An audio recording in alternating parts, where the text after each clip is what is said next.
Todos aqueles que amam a democracia no Brasil foram pegos de surpresa pela decisão da justiça brasileira de aceitar o pedido do presidente Jair Bolsonaro para comemorar o golpe de Estado de 31 de março de 1964. Da parte do presidente, de seus familiares, de seus amigos, do seu círculo próximo, não havia nenhuma surpresa. Desde vários anos, o presidente Jair Bolsonaro se notabilizou por seu desapreço pela democracia, pelos seus arroubos ditatoriais e pelo seu desconhecimento, ou talvez até pelo seu próprio interesse em desqualificar a democracia no Brasil.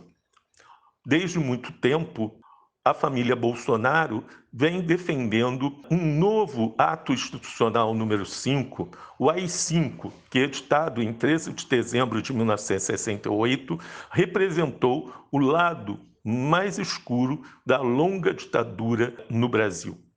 A ausência de uma legislação como a Lei da Memória Histórica da Espanha, que torna crime todo elogio à ditadura, no caso da Espanha, a ditadura franquista, faz com que no Brasil, infelizmente, seja possível se fazer elogio da violação da democracia, dos direitos humanos, da tortura e ainda de pregar um novo golpe de Estado. Por isso, resolvemos convidar alguns especialistas, alguns historiadores, alguns pesquisadores, para que possam falar um pouco do que representou e do que custou ao Brasil o golpe de 1964. Vamos ouvir e rever um pouco daquele momento e do preço de 1964 para a democracia no Brasil. Um país que passa por uma ditadura e não passa a limpo o seu passado deixa uma sensação de impunidade. E foi isso que nós fizemos. Nós não discutimos essa história, nós não passamos essa história limpo. Essa sensação de impunidade nos trouxe ao golpe atual e ao atual estado de destruição por que passa esse país. Infelizmente, o legado da ditadura é um país cindido, é um país entre nós e eles, com o ódio vicejando, e agora as mortes pela pandemia, com um governo insensível, que foi onde nós desembocamos com essa impunidade que ficou no ar. Então, acho que o infeliz legado dessa ditadura foi a impunidade.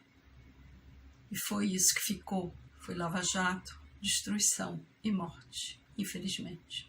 Não temos nada a comemorar, pelo contrário, só a chorar e lamentar. Essa comemoração liberada para esse outro lado é uma página infeliz da nossa história.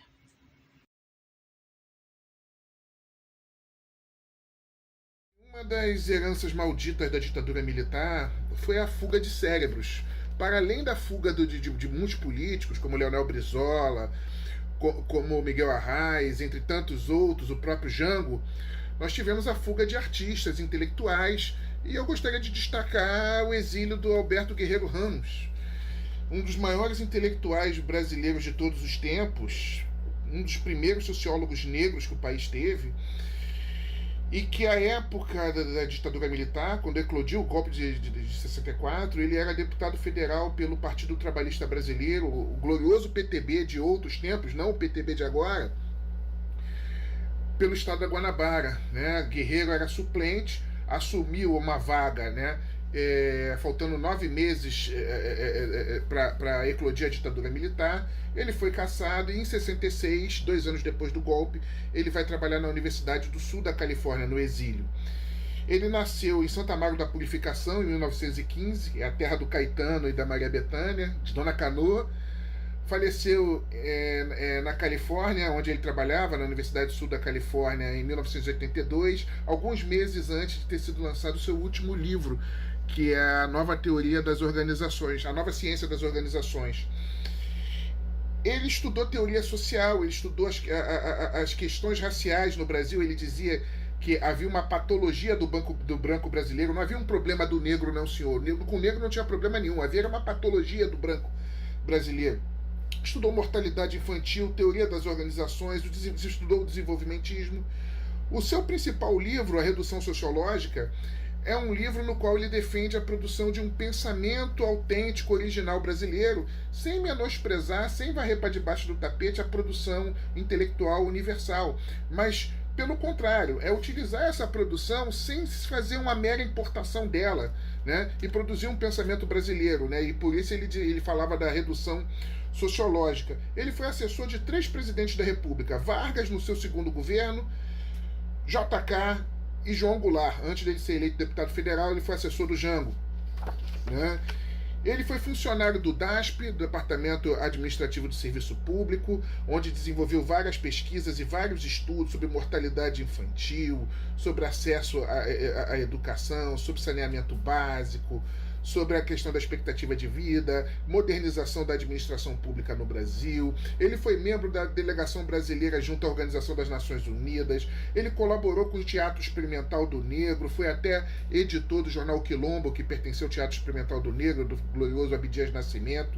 Ele ajudou a criar linhas de crédito para pequenas e médias indústrias no BNDE, atual BNDES. Ele trabalhou na campanha O Petróleo é Nosso, que fez com que nós garantíssemos o monopólio estatal do petróleo e a criação da Petrobras. Foi um intelectual que viveu intensamente o seu tempo e foi obrigado a deixar o país com apenas 51 anos de idade, o que é uma lástima, foi uma grande perda. E como ele, perdemos outros intelectuais que foram produzir em outros lugares. É uma lástima.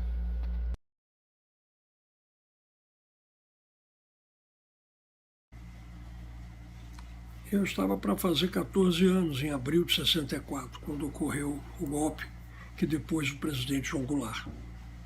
Eu tive que esperar até os 35 anos de idade para rever a democracia no Brasil. Evidentemente que eu não fiquei só esperando, eu, como tantos colegas de geração, participamos da luta contra a ditadura.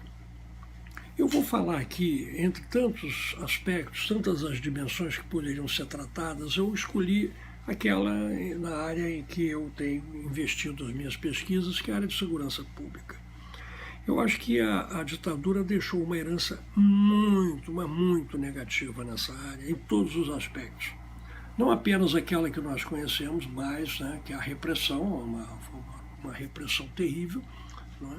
Ela universalizou, por exemplo, a tortura, que era um dispositivo aplicado a criminosos pobres na tradição inquisitorial brasileira. Ela universalizou isso, né, para os jovens de classe média e para os combatentes que lutaram, né, pela democracia. Mas pior do que isso, né, é que toda essa tradição inquisitorial, né, repressiva, né, que utilizava regularmente a tortura nas delegacias, né, ela se consolida durante a ditadura, né? Ela já tinha acontecido também de forma política durante a ditadura do Estado Novo, e agora ela novamente retorna de uma maneira que até hoje nós não nos livramos inteiramente. Porque grande parte da formação da polícia militar, por exemplo, se deu durante a ditadura, porque foi durante a ditadura que as polícias militares passaram a fazer policiamento ostensivo. Elas não faziam isso antes, elas eram apenas uma força auxiliar. Então as polícias militares carregaram essa herança negativa do militarismo da ditadura para a área de segurança pública. Nós enfrentamos isso até hoje, né? A tortura não desapareceu.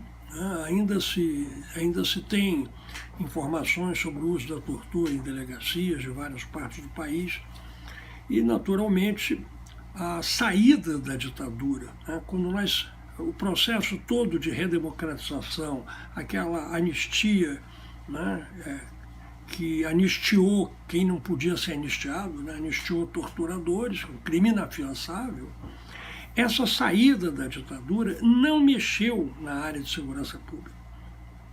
Houve grandes avanços na área de educação, na área de saúde, né? Mesmo durante a ditadura, por exemplo, o sistema de pós-graduações teve um grande avanço, mas na área de segurança pública não só não teve avanço, como houve retrocesso. E nós não conseguimos avançar nessa área, né, até hoje. De certa maneira, a eleição do atual presidente é resultante disso, resultante dessa regressão que ocorreu na área de segurança pública. Mas, enfim, era só para lembrar, né, nesse momento de depoimento, essa questão da segurança pública e sua herança da ditadura.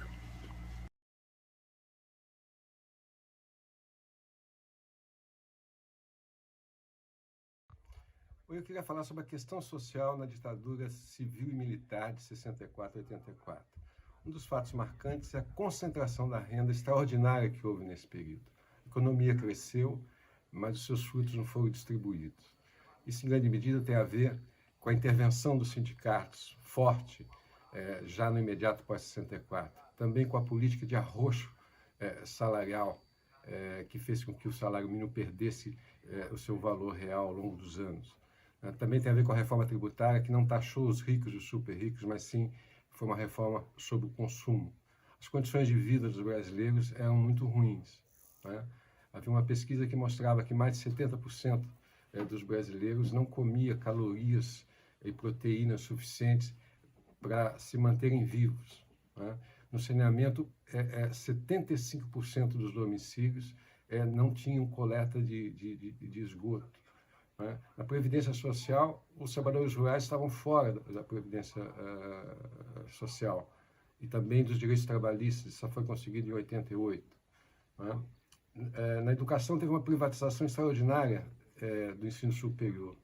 E no ensino fundamental, as pessoas estavam na escola, mas não aprendiam, né? 50% dos alunos repetiam na primeira série do primeiro grau, o que levava à evasão, à desistência, ao abandono e, portanto, um aumento da taxa de analfabetismo. O Banco Nacional de Habitação foi criado para dar casa popular, mas ele, na verdade, só deu casas para os ricos. Nós não fizemos a reforma agrária, né? A reforma agrária foi interrompida em 64. Né? E o Brasil, certamente, é um dos países capitalistas, um dos poucos países capitalistas que não fez a reforma agrária. A reforma agrária é uma reforma capitalista, porque segura as pessoas no campo, né? Elas não vêm para as cidades, não têm o inchaço das cidades e, ao mesmo tempo, produzem alimentos. Enfim, foi só com a redemocratização do país, né, que nós tivemos algum avanço na cidadania social e na redução da desigualdade da renda do trabalho e da pobreza, né? Entretanto, a partir do golpe parlamentar de 2016, o que nós vemos é uma nova etapa de corrosão da democracia.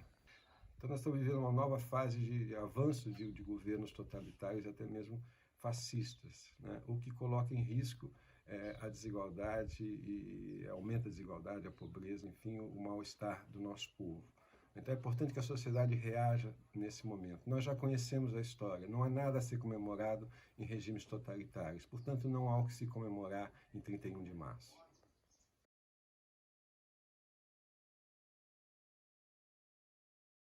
Tem circulado em alguns setores uma noção sobre o golpe militar que eu acredito equivocada. Essa noção diz que os militares foram os últimos a aderir ao movimento que desembocou no golpe de 31 de março de 1964. Há inúmeros fatos históricos que mostram que isso não é verdade. Para começar, o primeiro setor da sociedade brasileira que se organiza no clima de Guerra Fria para atuar politicamente foram as Forças Armadas, quando elas criam em 1949 a Escola Superior de Guerra.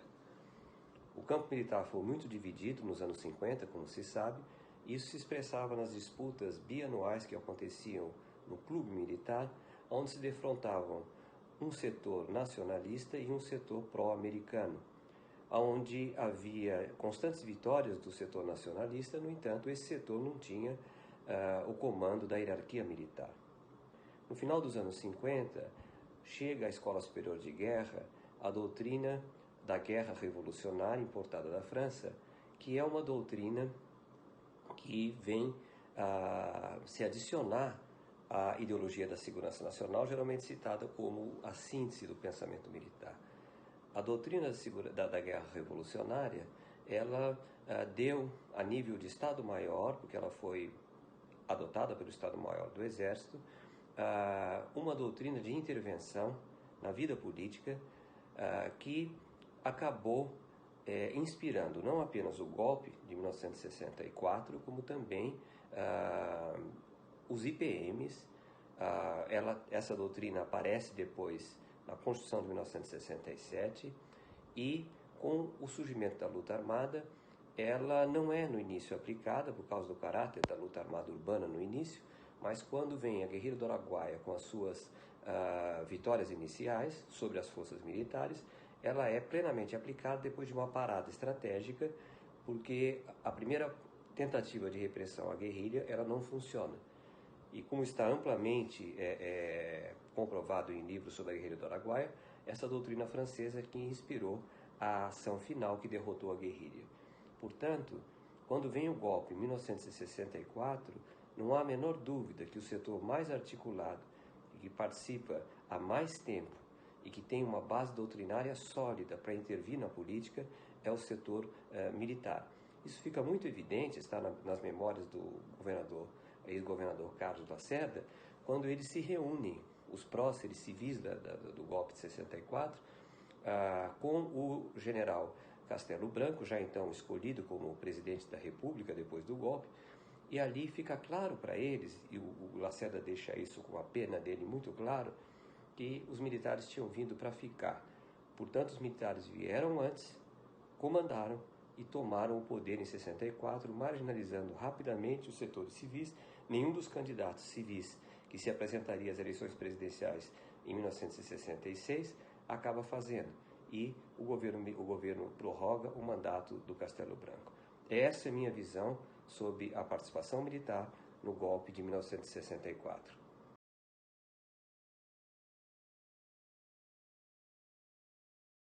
Recebi com muita indignação a decisão do Tribunal Regional Federal da 2ª Região, que autorizou que o Ministério da Defesa pudesse comemorar nas instalações militares do país o 31 de março de 1964. 31 de março não é para ser comemorado. 31 de março é uma data negra na história do Brasil, diria melhor, 1º de abril de 64. É uma data negra na história do Brasil, porque foi uma ruptura com a ordem constitucional de 1946, foi uma ruptura com o governo democrático de João Goulart, um governo com propostas populares e transformadoras para o Brasil. E, na verdade, 1º de abril de 64 implanta uma ditadura no Brasil que foi cruel, sanguinária. Milhares de brasileiros foram torturados, desaparecidos, tiveram que ser banidos do país, quando poderíamos estar todos aqui construindo um país mais justo e solidário para todos. Eu não vejo o que comemorar nessa data. Na verdade, o Poder Judiciário brasileiro, representado pela Justiça Federal, por meio do Tribunal Regional Federal da 5ª Região, ao proferir uma decisão dessa ordem, ele está exatamente rompendo com um acordo político-institucional que foi firmado a partir de 1985 com a Nova República. Esse acordo político que veio ser finalizado em 1988 com a Constituição.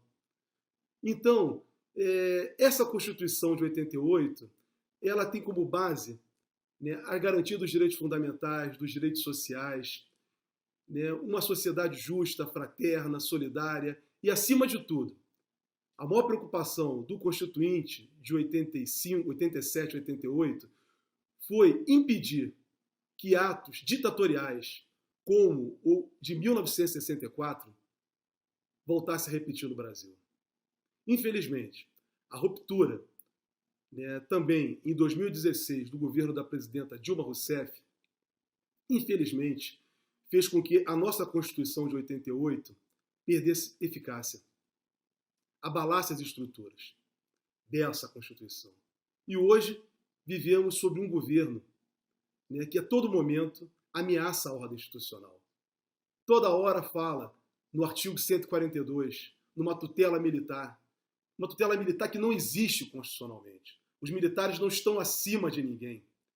Os militares são servidores públicos. Eles não têm que ficar comemorando o 31 de março. Os militares têm que fazer cumprir a ordem constitucional, respeitar a Constituição e os cidadãos brasileiros.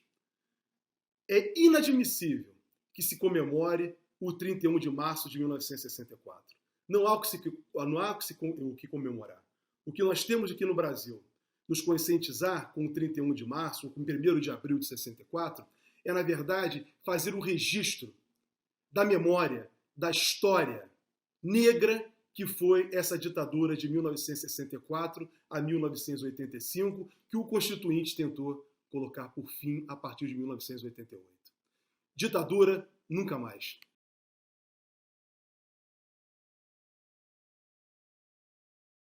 Nós estamos nas vésperas do aniversário do golpe, esse 1º de abril, e que, na verdade, hoje, lamentavelmente, uma parte significativa da sociedade brasileira está debatendo o golpe, mas não aquele de 64, o que é possível que a gente esteja, nesse momento, vivendo. É muito importante refletir sobre o que foi o golpe de 1º de abril de 64, o golpe civil-militar, as suas consequências, para a gente entender o que acontece hoje com a nossa frágil democracia. Importante que a gente nunca esqueça que esse golpe anulou a nossa democracia por 21 anos, cassou mandatos, fechou o Congresso, perseguiu opositores, provocou morte, desaparecimento e um atraso monumental no desenvolvimento desse país. Reforçou esse Brasil profundo do justiçamento, do castigo físico, da tortura. E nós não conseguimos vencer a ditadura em todos os seus aspectos. Derrotamos durante a década de 80 essa ditadura, restabelecemos a democracia com muitas fragilidades, mas ainda hoje convivemos com os nossos fantasmas. E é evidente que nós temos, hoje no governo Bolsonaro, um desafio ainda maior do fortalecimento dessa democracia e de superação dos significados desse golpe. Hoje, quando Bolsonaro tenta bolsonarizar as polícias militares, e neste momento que eu estou gravando, uma enorme crise diante das Forças Armadas, é porque, claramente, este presidente da República, que vem dos quadros da ditadura, que defende a tortura, que fala em brilhante ústria, que sempre defendeu o regime autoritário e foi eleito no Brasil, ele não vai aceitar a ordem democrática de perder uma eleição. Ele tenta, por um lado, se viabilizar com uma aliança com o Centrão. Por outro lado, ele tenta, caso venha a perder o que tudo indica, tentar um golpe. E esse golpe é permanente, é fragilizando governadores através do estímulo a motins da PM, é armando uma sociedade de uma maneira irresponsável. São 15 portarias e 15 decretos, desfazendo completamente uma lei importante, que é o Estatuto de Desarmamento. Ele vem, sem dúvida alguma, tentando aprovar um projeto no Congresso que é do terrorismo, que anula qualquer capacidade hoje de uma organização da sociedade civil fazer oposição. É uma nova versão da Lei de Segurança Nacional. Enfim, o que temos pela frente é a nossa frágil democracia sendo mais uma vez exigida. E nos cabe um debate profundo, uma reflexão profunda sobre o significado de 64, o significado de 68 e o papel que temos hoje. O papel que temos hoje é derrotar Bolsonaro, formar uma frente ampla, como fizemos para derrotar a ditadura civil-militar. É bom lembrar o que aconteceu em 85, o que aconteceu na década de 80 inteira, como forma de derrotar a ditadura. Foi através de uma grande aliança, através de um grande acordo em nome da democracia. E é isso que nos resta. Nesse momento, derrotar Bolsonaro é fazer valer a democracia tão combalida que a gente lutou tanto e que custou tão caro. É isso que a gente tem que fazer. Frente ampla para derrotar qualquer forma de fascismo.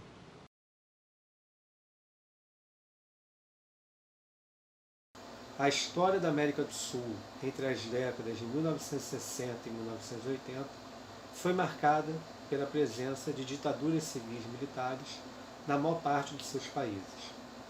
Essas ditaduras foram marcadas e caracterizadas fortemente pelo combate sistemático aos opositores políticos. Dentro do que podemos chamar de as oposições a ditaduras, insere-se, né, desde militantes da esquerda, né, que se envolveram, por exemplo, na luta armada contra esses regimes, até todo e qualquer cidadão, né, que, ancorado em valores democráticos, se insurgisse contra esses regimes. Na verdade, né, essas ditaduras foram movidas por uma lógica muito perversa de combate ao inimigo interno. E como dissemos, né, o inimigo interno era amplo. Né? Você tinha variados segmentos sociais que poderiam ser identificados, né, pelos ditadores, né, e pelo aparelho de Estado que sustentava essas ditaduras, né, enquanto, né, inimigos a serem perseguidos.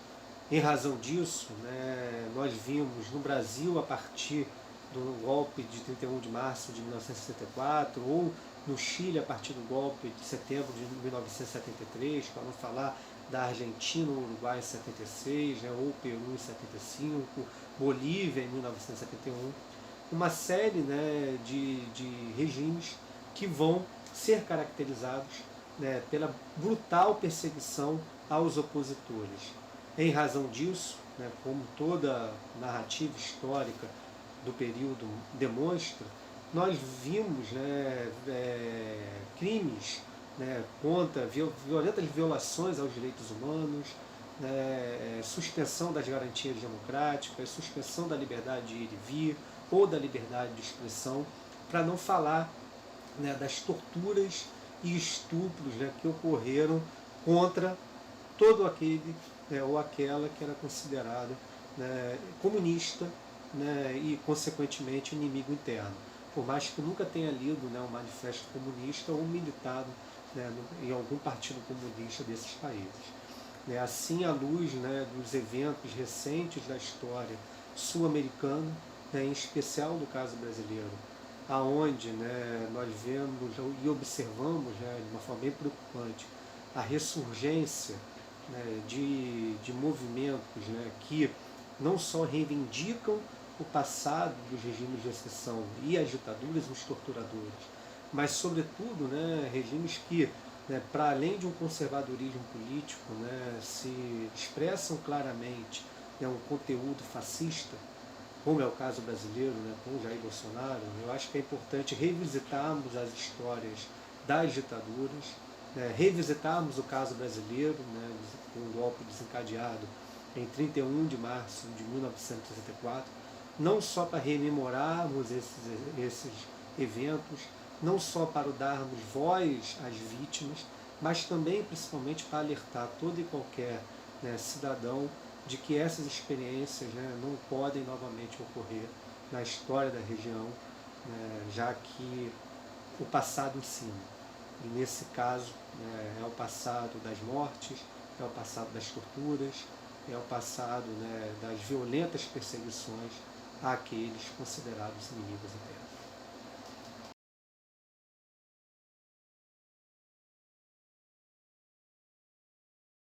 Desse período que nós nos relembramos, que é o golpe de 64. Golpe esse que inaugurou a ditadura militar, e dela posso dizer que desse pedacinho do Brasil, chamado Nova Iguaçu, na Baixada Fluminense, sobre a questão da segurança pública. Sabemos que, durante aquele período, a ausência do governo em determinadas áreas criou problemas sociais gravíssimos. Grupos paramilitares formaram os grupos de extermínios. Esses grupos de extermínio se tornaram o que hoje chamamos de milícias. Milícias essas que extorquem o pequeno empresário, o microempresário, o trabalhador, de forma em geral, e que colocam o sistema eleitoral democrático em xeque, fazendo as falcatruas que todos nós já conhecemos pelos noticiários ou que vivenciamos na pele no dia a dia.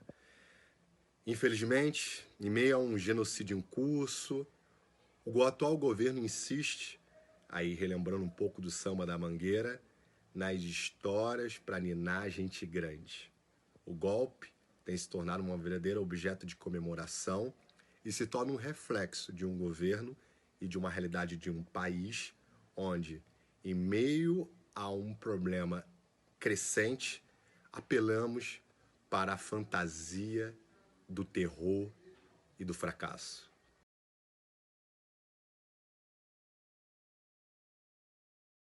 Em 1964 representa um duro golpe para a população pobre brasileira, para os trabalhadores brasileiros, para a cidadania brasileira. 1964 é a ruptura de um Estado democrático e a ruptura de um projeto de afirmação de valores que diminuiriam as desigualdades sociais.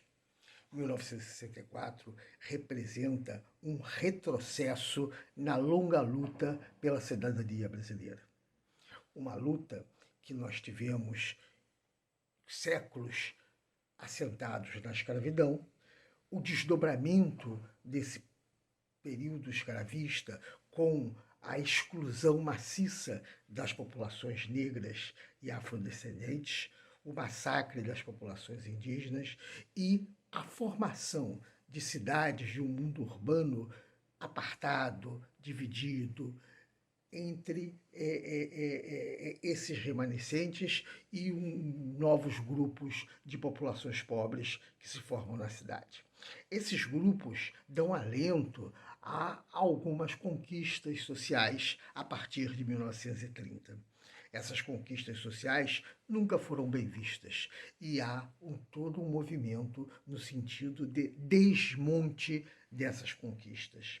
64 era o avanço dessas conquistas. Então, ali, a nossa brutal reação à autonomia da população, a brutal reação à criação de redes de proteção social, a criação de mecanismos de ascensão social via educação, eles são cortados. A reação a 64 se faz forte com grupos de jovens. Esses grupos de jovens, grupos de trabalhadores, grupos de religiosos, eles avançam na luta entre março de 64 e dezembro de 1968. Em dezembro de 1968, temos o desdobramento de 1964. E aí fica mais evidente uma estrutura bem articulada que mostra não apenas uma quartelada, não apenas grupos de militares que querem o governo e o poder. Há uma estrutura social montada, há uma estrutura empresarial montada para isso. E essa estrutura empresarial, ela se sustenta com base na corporação militar. É uma estrutura empresarial que vai usar o Estado, como sempre usou no Brasil, no sentido de avançar nos seus privilégios e com mecanismos de repressão a quem quer uma cidadania ativa, ao mesmo tempo de quem luta pelo direito daqueles que trabalham. Esse foi o perfil de 1964, um perfil que se assentou, sobretudo, a partir de 1968. Não apenas, porque antes já tínhamos notícia, na tortura, na exclusão, na pressão contra a liberdade e contra as conquistas sociais.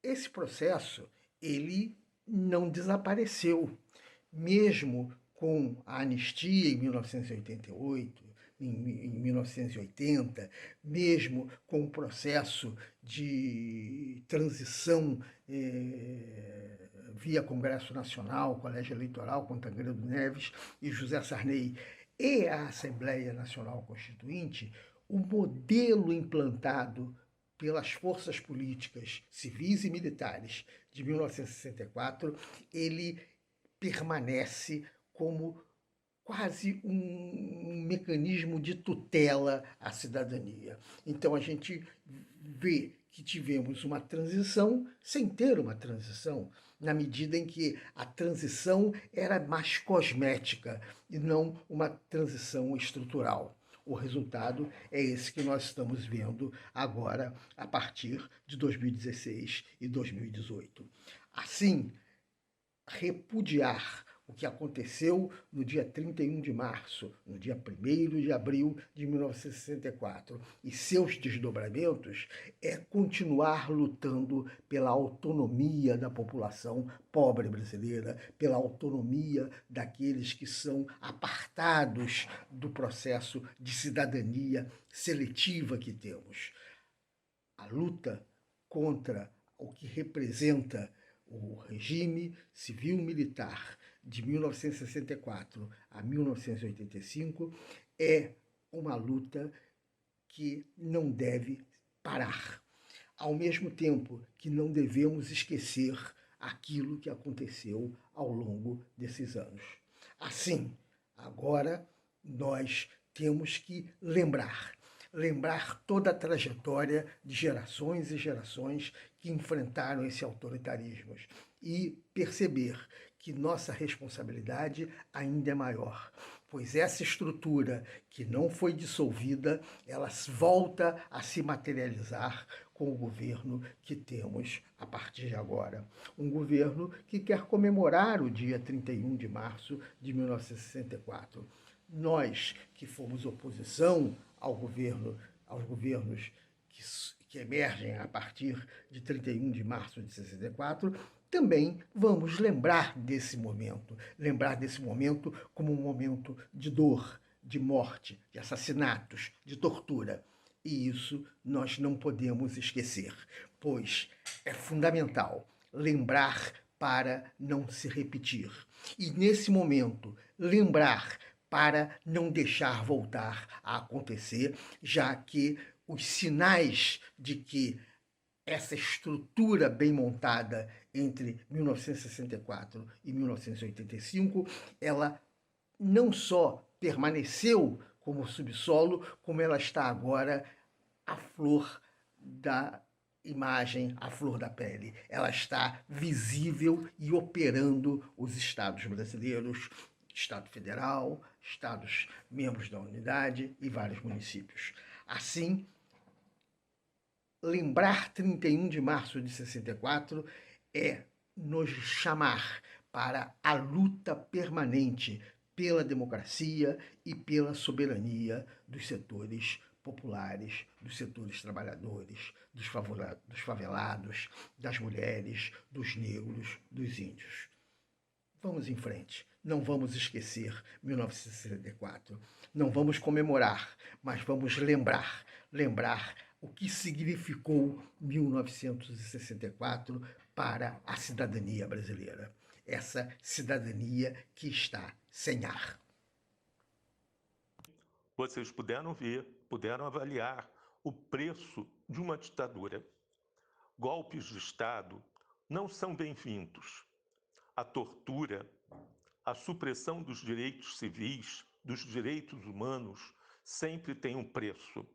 A democracia é um valor maior. Os direitos humanos devem ser sempre respeitados. Essa é a lição que tiramos dos anos e anos de ditadura no Brasil. Por isso, repetimos com grande força: ditadura nunca mais.